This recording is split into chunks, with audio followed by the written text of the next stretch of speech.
Hi everyone. So this is reunion part 2. If you haven't watched the first reunion video, this is an add-on to that. So I realized after I finished that video that there was a big piece I didn't get to share with you about how I created this amazing experience at the reunion. So the way I live my life is I'm always in awareness of what's happening. And so I'm always noticing everything. I'm noticing, am I having sensations in my body? Am I having emotions come up? Am I having thoughts come up? I have stories come up. But when I'm noticing and an awareness of that, I'm not coming from this place of, oh, yeah, I don't want to be feeling all of that, or get those thoughts out of my head. Those are bad. These are good. These are what.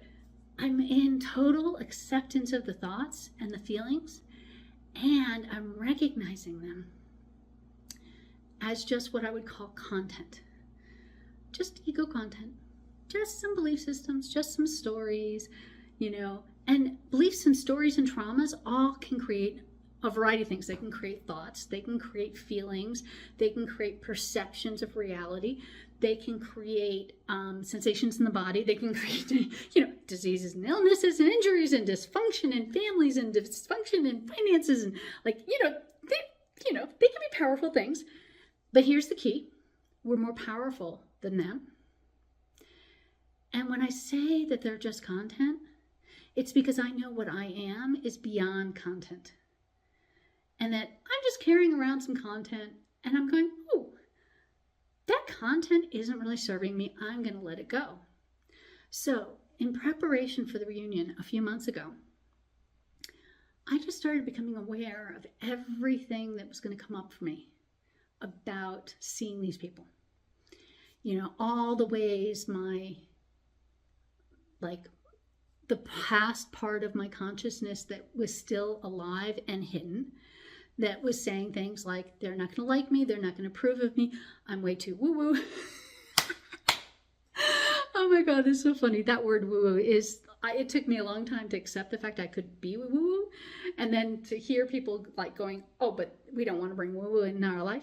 And so I had to embrace that too and figure out what my meanings around those two words were, because, it was like this entire plethora of meaning and stories about it. And it was like, no. They're just two words. They mean nothing. They're just words. They're pointers, whatever. Anyways, so I spent the last few months cleaning and clearing anything that was coming up that would have taken me out of the freedom that I was in during the reunion. So everywhere where I had a story about somebody that might be at the reunion, what if I could just meet them as they are now and not the story about them 20 years ago?